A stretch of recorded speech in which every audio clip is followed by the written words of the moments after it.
हरे कृष्ण। आप सभी का स्वागत है भक्ति वेदांत चैनल पे। और चैनल पे गीता ज्ञान से चर्चा का विषय है कि बैलेंस कैसे बनाएं। अब प्रश्न ये है कि जब हमारे सामने दो तरह के कर्मों का चॉइस हो और दोनों ही कर्म सही हों, तब क्या करना चाहिए। अगर किसी के आगे ऑप्शन किसी का भला करना हो या फिर भगवान की भक्ति करना हो, तो क्या करना चाहिए। क्या ये दोनों काम एक साथ हो सकता है।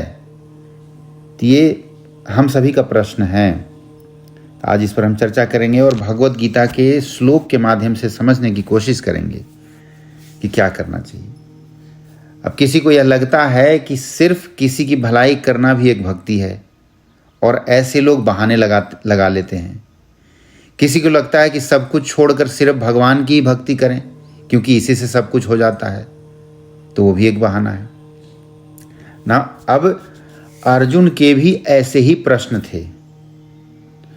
अर्जुन 3 अध्याय के पहला श्लोक में पूछते हैं, अर्जुन उवाचा जायसी चेत कर्मणस्ते मता बुद्धिर्जनार्दन तत्किं कर्मणि घोरे माम नियोजयसि केशव। अर्जुन ने कहा, हे जनार्दन, हे केशव, यदि आप बुद्धि को सकाम कर्म से श्रेष्ठ समझते हैं तो फिर आप मुझे इस घोर युद्ध में क्यों लगाना चाहते हैं। अर्जुन का ये प्रश्न है।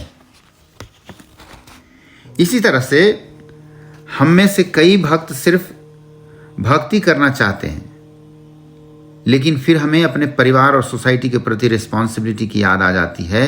तो इन सिचुएशन में क्या करें। अर्जुन की भी यही सिचुएशन है। वो कह रहे हैं कि अगर भक्ति ही सर्वश्रेष्ठ है तो मुझे इस घोर युद्ध में क्यों लगाना चाहते हैं, मैं भक्ति कर लेता हूं। तो इसके जवाब में श्री भगवान ने कहा, श्री भगवान उवाच, 8वें अध्याय का 6ठा श्लोक। श्री भगवान कहते हैं, तस्मात् सर्वेषु कालेषु मामनुस्मर युध्य च मयि अर्पित मनो बुद्धिर मामे वैश्यस्य संशयः। श्री भगवान कहते हैं, हे अर्जुन, तुम्हें सदैव कृष्ण रूप में मेरा चिंतन करना चाहिए और साथ ही युद्ध करने के कर्तव्य को पूरा करना चाहिए। अपने कर्मों को मुझे समर्पित करके तथा अपने मन एवं बुद्धि को मुझ में स्थिर करके तुम निश्चित रूप से मुझे प्राप्त कर सकोगे। श्री भगवान ने ये उपाय बताया है। अब गीता का ये संदेश हमें बताता है कि भगवान की याद करते हुए हमें समय को लेकर कंफ्यूज नहीं रहना चाहिए। भगवान को सदा याद करते रहना ही चाहिए। अब इस श्लोक को सिंपल वर्ड में कहें तो भगवान कभी भी हमें अपना कर्म करने से नहीं रोकते। कभी भी ये नहीं कहते कि सब कुछ छोड़कर बस मेरे बारे में सोचो।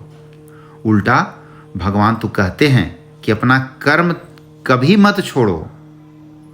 हम बहुत मेहनत करके पावर, पोजीशन ये सब अचीव करते हैं तो उसे सोसाइटी की सेवा में लगाना चाहिए।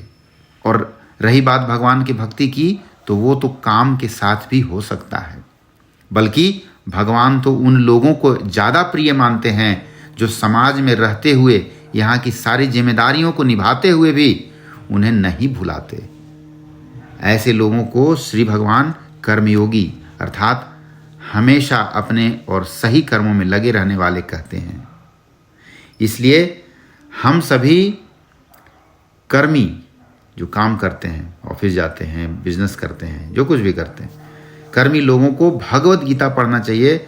और इसमें श्री भगवान ने कर्म योग के बारे में बहुत कुछ बताया है और इसे समझना चाहिए। भगवान श्री कृष्ण हमें कर्म योग के बारे में बताते हैं कि सब कुछ काम, अपना सब कुछ नित्य काम करते हुए और भक्ति, हमारा स्मरण करो, और यही कर्म योग है। तो हमें कर्मयोगी बनना चाहिए। तो आज भगवान श्री कृष्ण से प्रार्थना करते हुए चर्चा समाप्त करते हैं कि हम सभी को अपना कर्म करते हुए भगवान का स्मरण करते रहने की प्रेरणा मिले। हरे कृष्ण।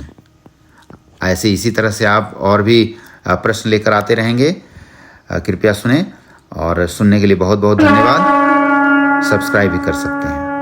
धन्यवाद। हरे कृष्ण।